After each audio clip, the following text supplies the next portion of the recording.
And that was the first time that I actually heard of the terminology environmental justice. That was the first time that I was able to start making these connections of why is it that a lot of my family members have asthma, where we're experiencing a drought like we've never seen before. And I think that's one of the main elements that we need to work. It's empowering our community. If we don't do the work in our own circles, in our own families, in our own neighborhoods, at our own schools, at our own workplaces, on the public bus, at the dinner table, we need to have those conversations first. This conversation is incredibly important and timely as our nation continues to grapple with the pervasive systemic racism, including in our environmental, energy, and healthcare systems.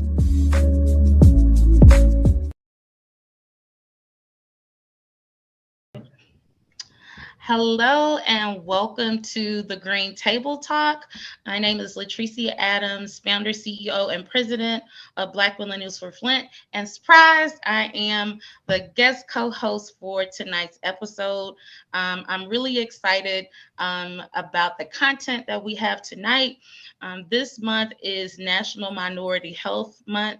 I do want to say I feel a way about minorities. So I'm going to use air quotes because we're really not the minority. Black and brown people are the majority, but really excited to speak to some experts in the field to talk about the topic of, let's keep it 100, white supremacy and environmental health, and specifically how it impacts Black, Latinx, and Indigenous communities.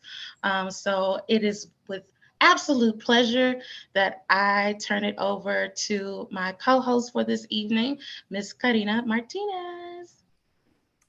Hi, everyone. It's so good to be here with you. I'm Karina Martinez. I'm the communications director for Corazon Latino, and I'm so excited for my first time with Latricia on, and also our wonderful guests. Awesome. So I'm going to kick it to this dope brother and sister, Dr. Patrick Thompson and Michelle Matson. We'll start with Dr. Thompson. If you could just do a quick intro for the people, let the people know who you are and what you do and what you'll be contributing to this space tonight. Absolutely. I'm honored to be here tonight. Again, my name is Dr. Patrick Thompson. I am the Chief Healing Officer of Whole Kingdom Wellness, which is a concierge medical practice that focuses on holistic health solutions, and also have the privilege of serving as the health, wellness, and food justice consultant for Black Millennials for Flint. First of all, I just want to get into like how dope like that description is, a chief healing officer. Yes, let that marinate in your spirit. Yes, it already sounds like it's about to be a dope conversation. And happy to introduce a girl that changed my life, but I digress, Miss Michelle Matson. Hi, thank you for having me. Super excited. This is my first Green Table Talk, but I am one of the co-founders alongside Latricia of Black Millennials for Flint and the Chief Advocacy Officer. So my background as an environmental health scientist. So I bring some of the kind of technical expertise to the table and connecting the dots between the health disparities around lead poisoning, and the cumulative impact that can have on our health. So happy to be here today and be seeing these wonderful co-hosts, including our lovely founder, Latricia. So thank you. All right, so let's get straight into this Green Table Talk. Ooh, this conversation is gonna be good. So much of tonight's discussion will focus on the teachings and quotes from a good sister, Harriet Washington. If you are not familiar with the genius and Black girl magic that is Harriet Washington, I hope that you definitely get into it. We'll make sure to drop a link so you can check out some of her books and writings. But Harriet Washington is globally acclaimed as a public health expert, particularly as it relates to unearthing the inherently racist practices that disproportionately impact Black, Latinx, and Indigenous people in the healthcare field. So one of the most powerful quotes, and I'm biased, one of my favorite quotes from Harriet Washington is, "Of all the forms of inequality, and justice in health is the most shocking and the most inhumane. And so that comes from a book that we use a lot with our leadership program with Black Millennials for Flint, Medical Apartheid, The Dark History of Medical Experimentation on Black Americans from Colonial Times to the Present. So we're going to kick this off with Dr. Thompson. So Dr. Thompson, as a physician, can you talk to us about what led you down this pathway to holistic medicine and why it's so critical for Black, Latinx, and Indigenous folks to consider? Oh, this is a great question. I'm glad to answer that question. But I got to say first, if you're not understanding or knowledgeable about the racist practices, I encourage you to read that Harry Washington book, Medical Apartheid. One of the best books you can read about it. Wonderful, and gives you, from a historical standpoint, why this is an important conversation. But to this question, as a naturopathic physician, if you're not aware of what that means, it's basically as a primary care physician that focuses on basically on natural therapeutics. One of the reasons why I decided to do that instead of a conventional medical doctor, go to holistic medicine, it started when I was a young child. I had family members, people in my neighborhood who, for instance, my understanding was that they would go to the hospital for what was called routine illnesses and issues, and they wouldn't come back home. I saw in my own immediate family, my mother, my grandparents, aunts, uncles, who were taking so many medications, and they really were not, I could tell they really weren't sure exactly what those things were doing to them, or they weren't necessarily sure what the goal of this was supposed to be, and so there seemed to be some sort of disconnect. There was a disconnect there. There was a disconnect between, them understanding, what medicine was all about, but really what health was about. It really was about just quote unquote making them feel better. But we've learned that, there's some, majority folks, white people, who would receive certain care that that they just wouldn't even get off. And so with that being said, I think it's, to the question, I think it is critical for Black, African American, Latino, Indigenous people to really look into what holistic medicine is about and what it can bring to you. And one of the main reasons is because, simply for me, it's something I would dare say historically and broadly around the world was developed and designed for you by you, by people like you. And when you seek out natural medicine or holistic medicine, it gives you an opportunity to really reconnect with who you are, and really an opportunity to counteract a system that was designed to literally boldly and systematically destroy you. And so holistic medicine is an opportunity for Black, Latino, Indigenous people to really reclaim the reins of their own health with the system that was designed for them by them. It's a way, to me, it's an avenue by which you can begin to reclaim your own health and reclaim the health of your communities. Begin to reclaim the relationship between you, your community, and the earth, and how that affects your health. An opportunity to reclaim your own well-being, an opportunity to reclaim the health and the safety of your own communities. And so, to me, it's a very critical thing to do. Yeah, I'm so glad that you mentioned that, Dr. Thompson. I can just say from my own experience, I have a background in public health, and there weren't a lot of people who looked like us in that field. And also some of the things that we were taught didn't make any sense at all. Like, for example, if for determinants of health, if we wanted to be healthier, one of our suggestions in the textbook on our screens was be less poor, don't be poor. So it's just crazy. Like, some of these things, like you said, the system was just clearly not designed for us. So I want to talk a little bit about Black women. Black women suffer the highest rates of stress and major depression in the nation, and suicide rates soared 200% among young Black men within just 20 years. so Black men and women. Michelle, how do environmental factors such as lead poisoning, extreme heat, and additional environmental injustices and the climate crisis contribute to mental health issues and other chronic illnesses? Yeah, kind of jumping right in. I feel like that really does unpack a lot. And just going to your point, Karina, about this idea of social determinants of health, as if people can just sort of pull themselves out of situations that have taken centuries to make. It's pretty incredulous. But to your question, I think one important aspect that we have to keep in mind, especially with something like lead, which is a heavy metal, it's not something, this type of exposure, whether it's smaller exposures or full-blown lead poisoning, it's not happening in a vacuum.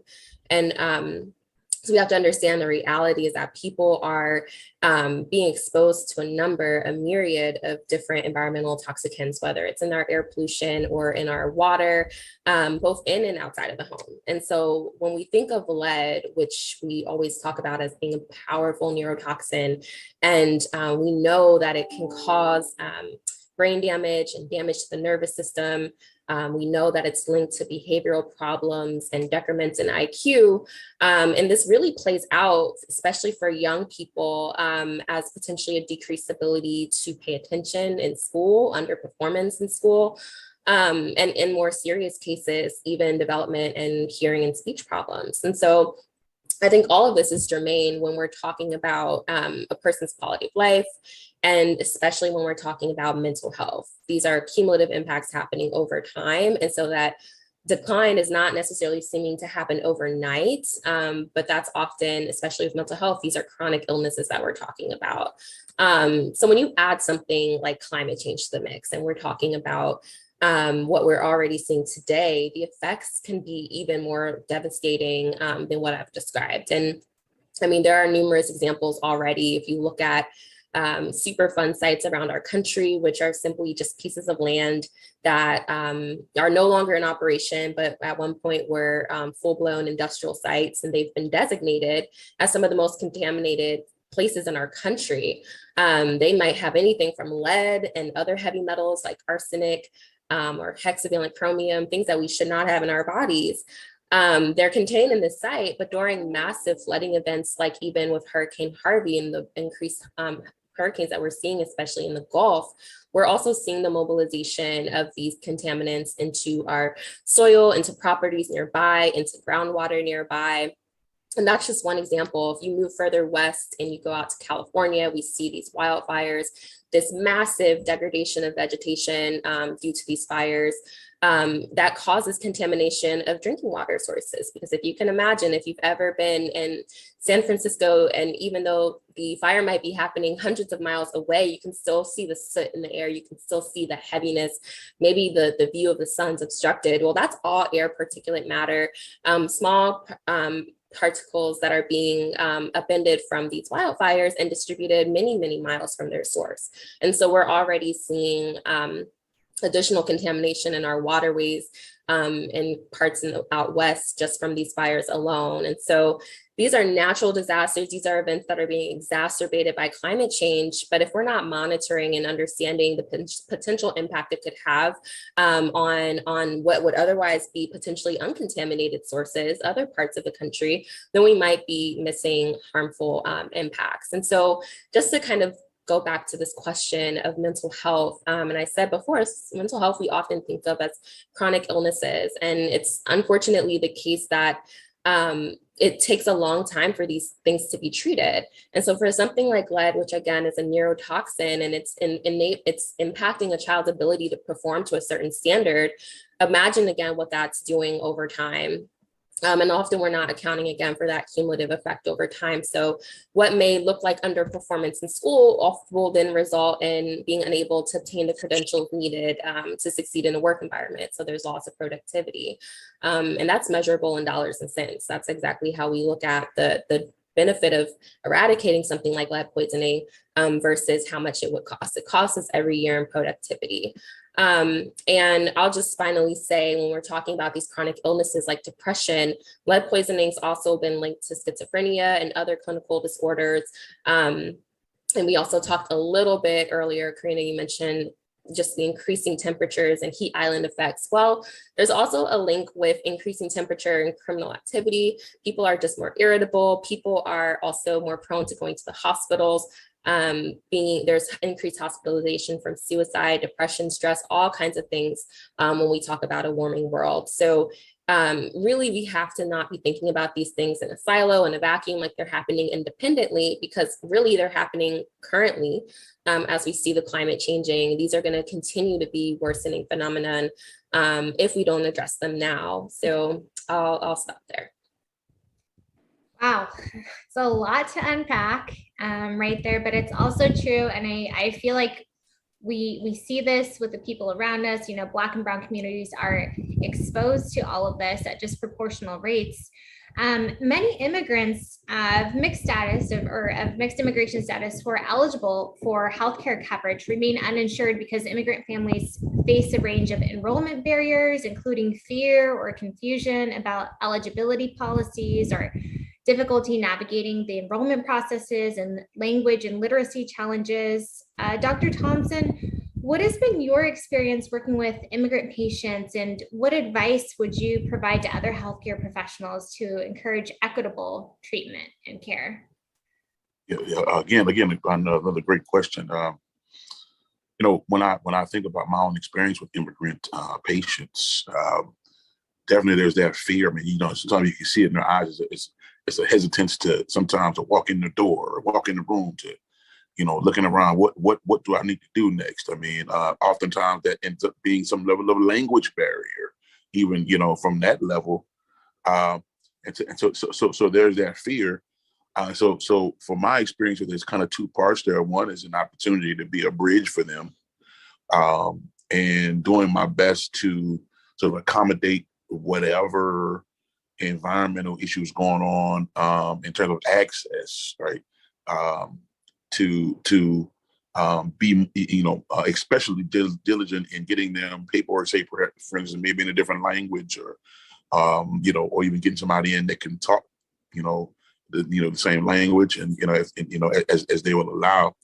And so you know, you got to understand, many of them are coming from places that have completely different healthcare systems, if any that's really organized as a Western medical establishments are. And so, you know, that has a huge impact on, you know, following protocols and you know, in intervention, follow through, things of that nature. But secondly, you know, what I found is, as being that bridge, and one that is more open to some of the things that they may bring to the table. I've noticed that many of them may come from different systems, but many of them are very much aware they're using coming from systems or even family things where they are family systems where they are very much aware of, say, botanical remedies and things, you know. That, you know, I might be talking about certain pills, but then I found through conversations, they'll ask me, hey, you know, in my country we use this root for the same thing, and so you know, and so we can have this conversation. Oh yeah, you're right. Let's talk about this, right? And so you know, being that bridge, you know, and in some sense, it's almost an opportunity for me to really, in some sense, learn from them. Say, hey, you know, what do y'all do, man? You know.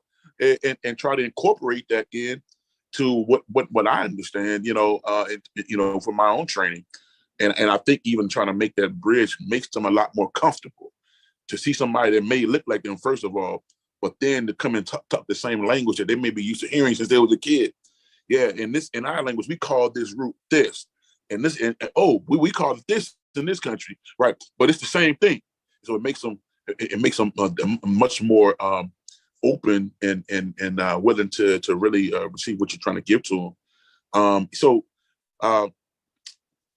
You know, what I say to other healthcare professionals, I mean, listen, we gotta, you know, you gotta put more energy into really trying to understand the patients that you're treating. my experience, and even going to doctors myself from a Western perspective, I felt like I was a lab result. I felt like there was this ideal patient that I needed to fit into. When you have a certain illness, everybody takes this, right? Well, as many of us may understand that may not necessarily be the case for everybody's physiology and biochemistry. And so it's now I will say that there is some energy right now that I've seen where some folks are trying to make some minimal effort to educate physicians on a variety of immigrants or ethnicities and cultures that they may possibly see. I've lived in some international cities, like for instance, living in Miami, for instance. You gotta know something about Latino culture. You gotta know something about Asian Creole culture to really be effective in those spaces. But the reality is that it's not enough effort to do that. And so there's so many people who are still struggling because they want to be healthy. They're in a different country, they're in a different medical system, and nobody's speaking their language. The people are not speaking their language. And in some sense, when they do mention something that may be a cultural nuance to the physician, they're kind of met with these looks and, well, okay, let's not talk, let's not do this. We're gonna give you some real medicine, And so if you approach someone in that way, they're not gonna really want to receive that, and eventually that's going to is going to impede adherence to medical protocols and the health in general. Wow, thank you, Dr. Thompson. I know that just made me think back to in my younger years, even though I'm still 25 multiple times over. I remember like studying abroad in Costa Rica, and then like later on going to the DR, and terms being completely different, right? Like things that I had learned, like meaning something completely different, and how that would manifest with trying to communicate about something so critical as your health. So I appreciate you uplifting that and really essentially doing a call to action where as healthcare professionals, you have to grapple with those nuances surrounding not just variation in language, but just with culture. And it takes full immersion into diverse communities of color to really understand how to best serve patients. So I appreciate you sharing that perspective. So shifting gears a little bit. So still uplifting our good sis Harriet Washington. So historically, African Americans have been subjected to horrific exploitation, abusive involuntary experimentation. I would be remiss if I did not mention like the Tuskegee experiments, for example, at a rate far higher than any other ethnic group. So even recently, with the Flint water crisis, with it being nearly a decade at 8 years since the switch to the Flint River occurred, we see this justifiable distrust between communities of color, government, elected officials, but then also with healthcare providers. So Michelle, how have we seen the trauma from historical and current medical experimentation impact African Americans, Latinx folks, and Indigenous folks as it relates to accessibility to healthcare? Yeah, I mean, I think you named so much there, and there's a lot there to unpack too. I feel like there's a lot of documentation that we have nowadays, a lot of access to information that really describes the sordid, sadistic history of trauma and experimentation. And I would dare to say things that we probably may never know, things that maybe weren't documented on purpose, that just have not yet been unearthed about some of the atrocities that have happened among people in this country, perpetuated by white supremacy.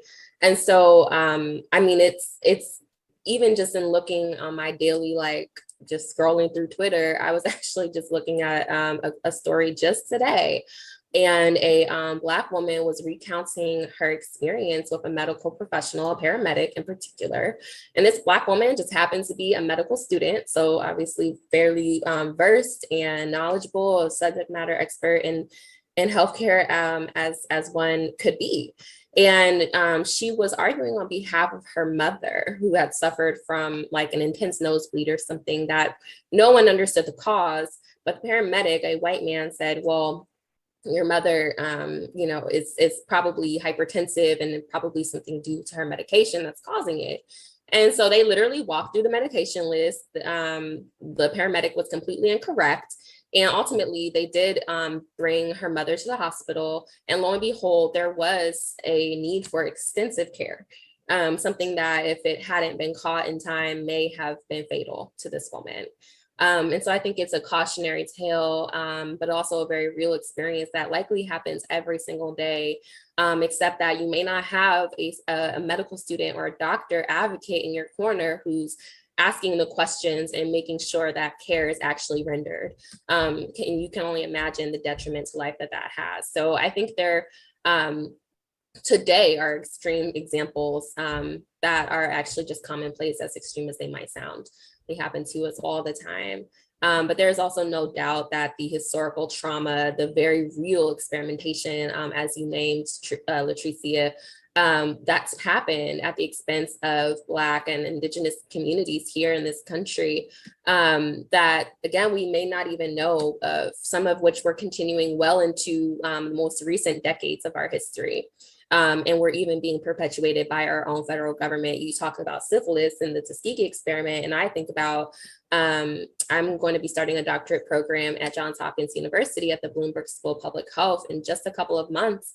And I have to recognize the history from Kennedy Krieger, which was a center that was located in Baltimore and affiliated with Johns Hopkins, where they were knowingly not treating Black children for lead poisoning, even though there were some interventions that might have helped, or they could have removed them as they were detecting high levels of lead. And so this was happening, what I think, in my own lifetime, in the up until the 80s, 90s. So all of that to say, our own trusted institutions have perpetuated this harm on our bodies. Our sister Harriet Washington, who is a brilliant science writer, has captured this in her book talking about medical apartheid. And she discusses, again, that statistic history of experimentation, like around especially Black women. And these big names, the person we might herald as the father of gynecology, Dr. J. Marion Sims, who ultimately was found to be experimenting on Black women because why? They couldn't say no. This was during enslavement. And while a lot of the advancements we have on hysterectomies and things that are helpful to make sure women or childbearing women are not we're not suffering, I should say, from senseless death, was on the backs and on the death of those who were experimented upon without giving anesthetics, without any regard for actually trying to treat or heal these individuals. That person, Dr. Sims, went on to be named as the head of the National Medical Association.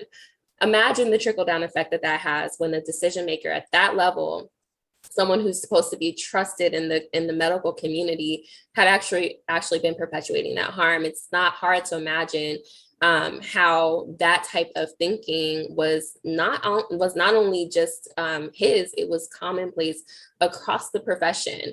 And so we see that today, especially there are conversations we know from studies that medical physicians, they don't believe they don't believe Blacks feel pain the same way as white patients. This is literally just a myth. There is no scientific evidence to support this, yet that is a racial bias that exists. And we see it play out in medical interventions and the amount of medication that might be rendered or not rendered because of a person's skin color. So for me, it's really no wonder when we talk about the mistrust or the distrust, I should say, that folks may have for the healthcare field and for medical institutions, because they haven't historically been not only just for us, but actually demonstratively treating us in a way that's equitable, in a way that actually is healing. Certainly not like what Dr. Thompson does and what he's describing. This is not what's happening, especially in Western medicine.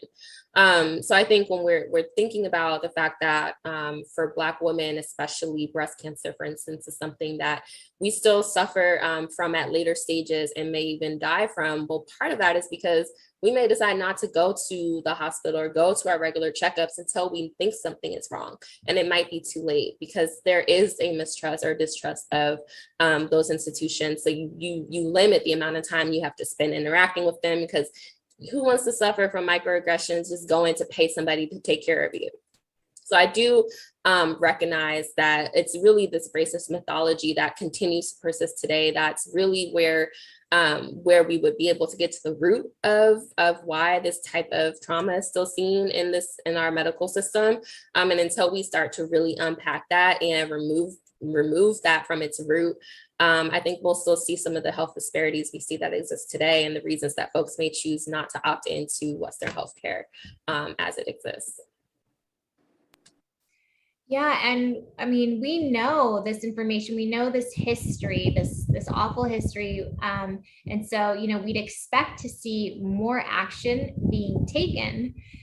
Dr. Thompson and Michelle, there's been an overwhelming controversy right now surrounding the Biden-Harris administration because they've completely shied away from including race in the climate justice screening tool. And, you know, as we're seeing with these examples, race is a really important component right now because not everyone is getting the same types of treatment or access to things. So including race in the climate justice screening tool would be very significant for our Black and Brown communities. So Black Millennials for Flint founder and CEO, our very own Latricia Adams, spoke on record at a recent White House Environmental Justice Advisory Council meeting stating, and I'm just gonna say it for you, exclusion of race is disrespectful and a slap in the face to every Black and Brown person that has been advocating for decades for us to get to this point where literally they tell Black and Brown people that we don't matter.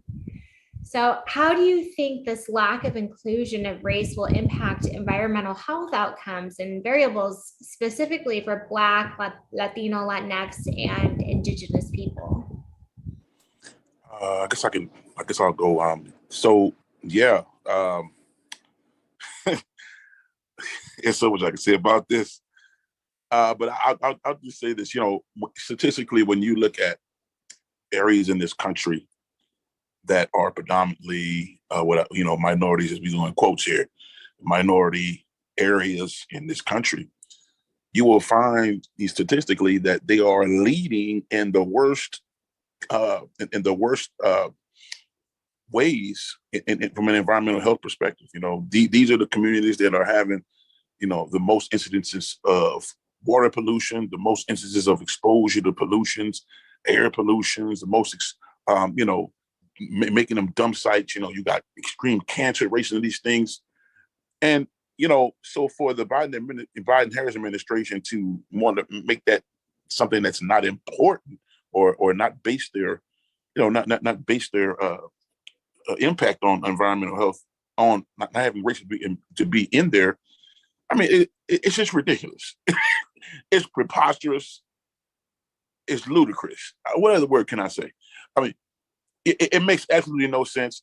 And on top of that, it will be devastating to any progress that we would make to make the environmental health in these communities better. Because if race is not important, then how are you gonna know where to focus this stuff? How are you gonna know where to focus the work? Because that is the main determinant, one of the main determinants on where those problems are. So you're putting a devastating, you devastatingly cripple the efforts to improve environmental health in these communities. Look, if I can take a stab at that, and thank you, Dr. Thompson, I feel like it took words out of my mouth, especially when we're talking about the incredible amount of historical and current pollution and the way that plays out and health outcomes in communities that are already burdened. And we know the number one indicator for where sites of pollution are located is race. It doesn't matter your income. It's a very real issue that really should not be neutral, because racism isn't neutral. And so to be fair, I do understand why folks are saying, well, race should not be an indicator in this. We should remain race neutral.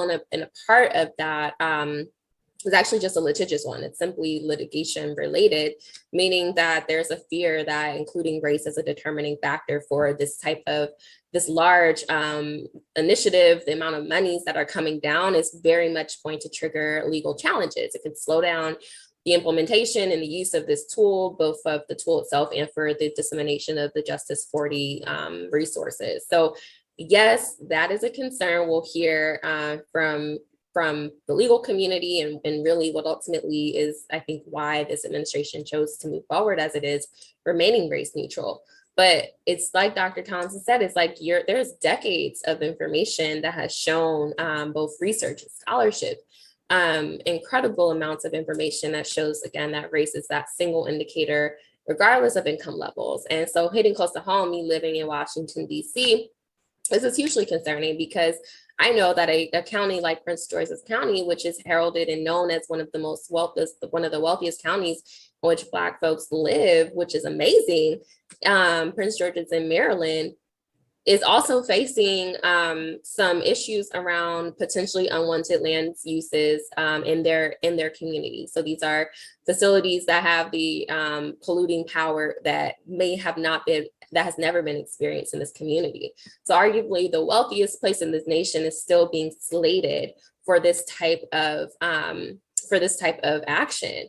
And historically, it's our communities, Black communities, but also Latinx and Indigenous communities that have just been unsuccessful with blocking these actions, whether we just don't have the political power or we're just not listened to. So imagine like what these kind of resources can do to actually empower people to be at the decision-making table that they may not otherwise have if we just say we're race neutral.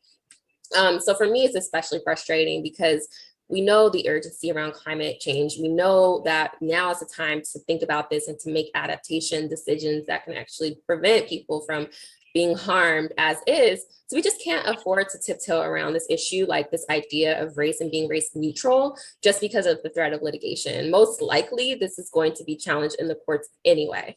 And so for the administration not to take a bold move and bold action is it's incredulous. There's just really no reason for it. And finally, I'll just say, and I said this before, like, I think one of the most disturbing aspects that is the fact that this is race neutral, this tool in of itself, is it's going to mask the outright missing potential in disadvantaged communities. So communities that may be surrounded by a wealthier community, or where segregation is so distinct that you may be looking at as a small sort of geographical level, but actually missing what's happening in someone's neighborhood, where in that neighborhood gentrification might be happening, but it is still considered a quote unquote disadvantaged community. You're not gonna get to see that if we're race neutral. And again, racism has never been race neutral. So it's disturbing to me. And I really do hope that since this is in its sort of draft phase, if you will,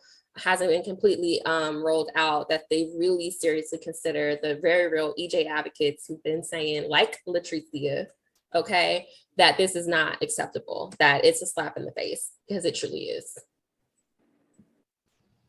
Yes, go off, team of panelists. That y'all, just the amount of time, not just my time, but our ancestors, y'all, people that literally are dead, that have been Black and brown people who are dead, like Dana Alston, Wilma Mankiller, people who are dead, that have been advocating for just to be seen and in this space, for you to just be like, nah, I'm good.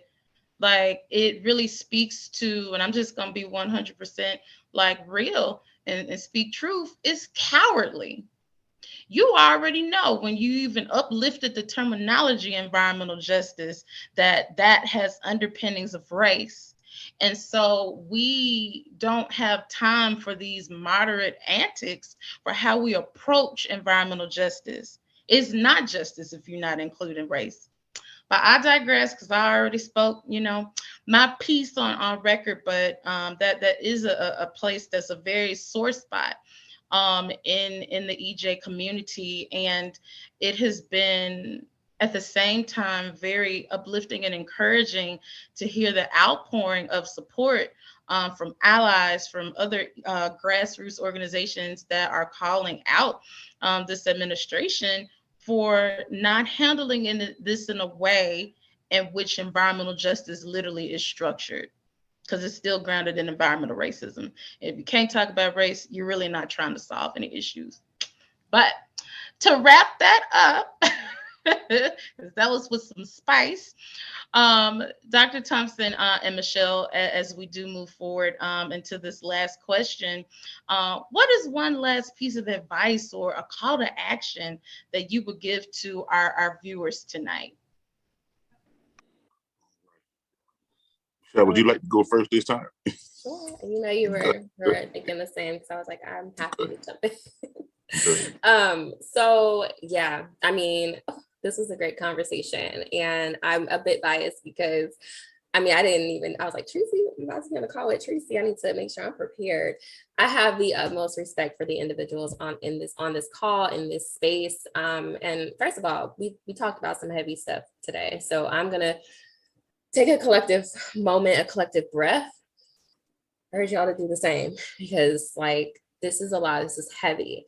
And it just, to me, serves as a reminder that I would be burnt out. I know many of us will be burnt out if you didn't have a community in this space, if you were researching and trying to understand these topics on their own and not have a place to have discourse, not have a place to talk with like-minded individuals who understand and who care, and are about that action, about the movement, about the work. So for me, if you're listening and you don't already have those individuals, I mean, it's really easier than ever before to connect with folks virtually or online, if you can't connect in your own community. But I think it's imperative that you have both people, like I said, that you're willing to fight with and fight beside, but also that you can celebrate and have support and think about, I transparently had to step back from my role in Black Millennials for Flint due to the death of my mother earlier this year. I had to take time away, even though that was the most time that I had spent away from this type of work.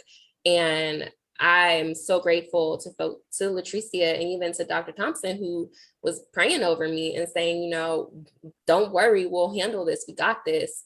And when you're ready to come back, we're here. And it makes me feel emotional, but I trust these people.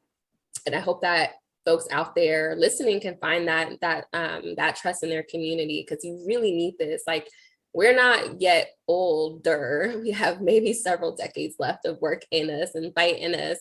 I look at my Aunt Peggy Shepherd, and she's been in the game since before I was born.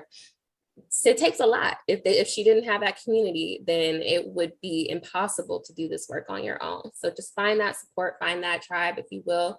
I have found it with Black Millennials for Flint and those in our umbrella and our network, and it's amazing. So, and the last thing I'll say is just like, I work in the environmental space, so a lot of this is really just in my wheelhouse. I think about these things all the time, every day, but it doesn't matter what space you're in, like whether you do finance or immigration or labor movement work or education, like there's a place for you in this space. When we're talking about the environment, it's everything. It's what we are living right now, but it's also what our children are going to inherit from us. And so protecting this space is so vital, but it means that there's just an innumerable amount of ways to use your own talents. Tracy would like to say, to use your ministry. What are the gifts that you've been given to give to this world? But you can do that in this space, in the environmental space.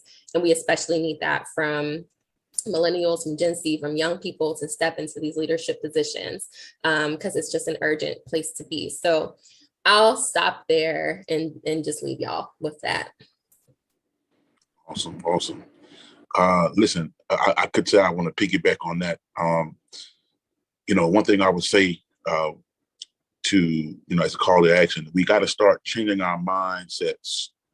Our mindsets needs to be how can we change where we are so that those that are coming behind us will be better.